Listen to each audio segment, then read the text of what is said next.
In today's video, I have arguably the two best Lego dragons of all time. Starting on the left, we have the 2025 green Guardian Dragon from the Ninjago Legends theme, versus on the right, the Dragons Rising Source Dragon of Motion. Both of these sets cost $150 at the time that this video premieres. Both sets are available at that price point. But now it's time to debunk which is the ultimate dragon. What's up, everybody? I'm your host here, Cristo from Stud City. In today's video, I could not help myself by buying both of the $150 Ninjago dragons. Personally, I think these were amazing builds. If I recall one of my videos correctly from 2024, this was one of my top 10 builds of 2024. I think the set is absolutely amazing. I actually have a sealed copy right here for certain investment purposes because of how good I thought this dragon would be. Now, here in modern day, we saw a new dragon try to dethrone the Source Dragon of Motion. So I wanted to give a full compare and analysis and compete against these two, as they're both in the same price tag. One is more of a play scale model coming with more minifigures, more posability, versus a what I would call almost an 18 plus first time ever dragons, Ninjago dragon, right? I mean, this is truly a display piece. So although they're both $150, these sets are both so different. So if that interests you, stick around. This should be a pretty fun video, so let's jump straight on into it. As I release this video, the Dragons Rising Source Dragon of Motion is set to retire at the end of 2025, but it's still available to today.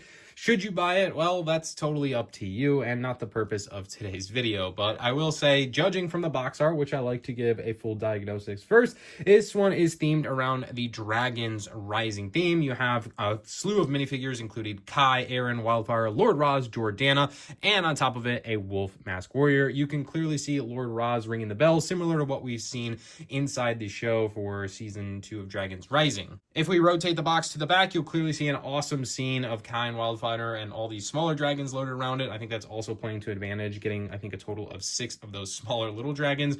You'll see a full wingspan here of 29 inches or 74 centimeters, as well as a full length depiction of 25 inches by 63 centimeters. You'll also notice, and I think this set really excels, is the fact that it has this whole removable section here, which we'll take a look at the actual model in just a moment, but it allows you to have this dragon build, and then also, if you want this iconic scene from the series, well, you can recreate that. On the other side of things, this is what I call one of the first almost adult line Ninjago sets. We received 2 of them. One is the Ninjago Legends Guardian Dragon, as you see, and the other one would have been the Fire Knight Mech.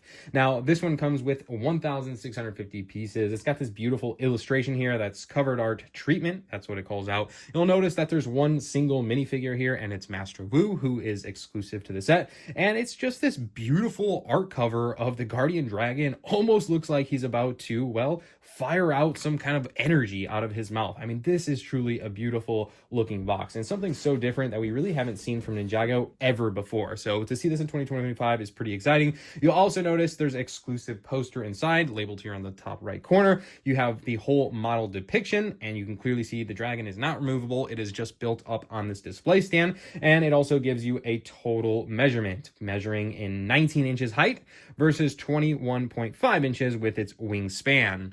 Which I'll mention is kind of interesting because this one measures height and width, showing wingspan, versus the play scale model measuring length and width. Rather, they're 2 very different models. Let's kick things off with the Source Dragon of Motion. This thing is seriously packing some major playability features, including the wings, which are movable up and down, as well as opening from like left to right. I mean, that is a great feature. You have so much neck posability as well. There's many different joints in here that all kind of open up, as well as you can already see the dragon head that opens and is able to pose to the side or even the other side, and is just a molded piece. I mean, that is pretty cool. You have all these gold elements sticking around the head. If you go ahead and turn the model over here, you can start to see some of the other shapes here.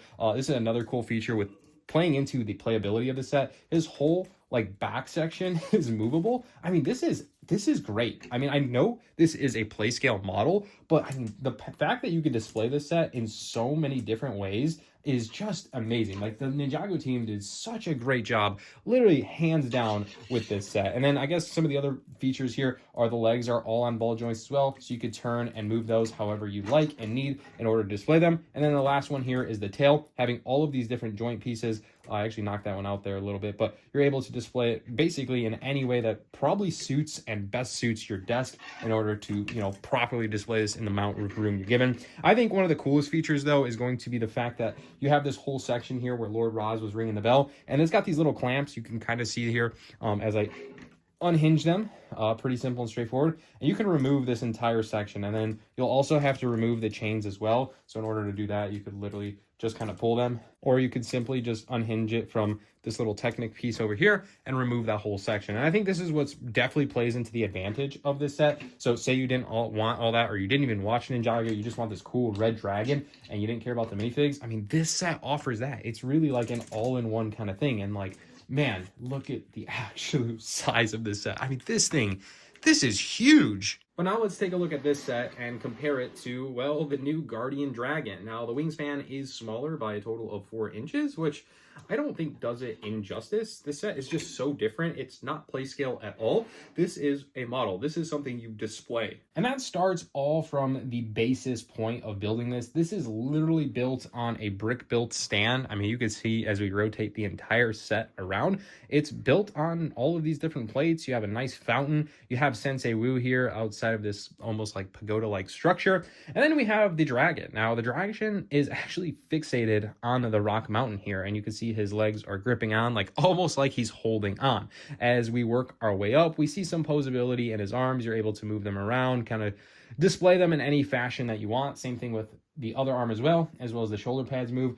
The dragon head piece over here is also movable, so there's a couple hinge plates in both pieces of the neck and the final head. They are able to rotate around and get that final pose that you want to hit.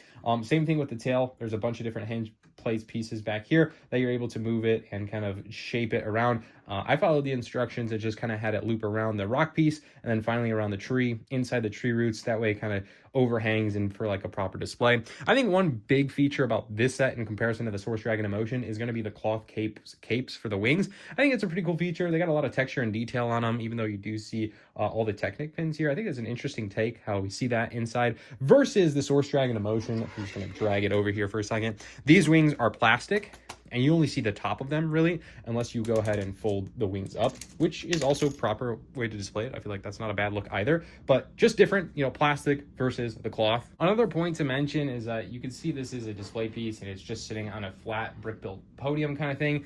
I think the Source Dragon definitely also kind of stands out a little bit more here, considering it's got the 4 feet and you're able to just pose it any way you want, but it also has this unique feature of including these little rubber pieces. So when I go ahead and place it down on the table and like move it and shake it around, I mean, he stays in place because it has those little rubber elements. I mean, it's the little details like this that just make this set stand out so much more. Now, I'm not knocking the Guardian Dragon. I'm not saying that makes this set worse. I'm just saying the little details like this inside of a play scale model just make it one step further. But I know the next question is going to come up, and which one is better displayable? I think the clear winner is going to be the Guardian Dragon. I mean, just looking at from the table side view of what we're looking at right now, which would you rather have? Would you rather have the Source Dragon Emotion, who just sits kind of on a table and is low to the ground, doesn't have this, monster feel to it? Although when you're playing with it, it sure feels like that.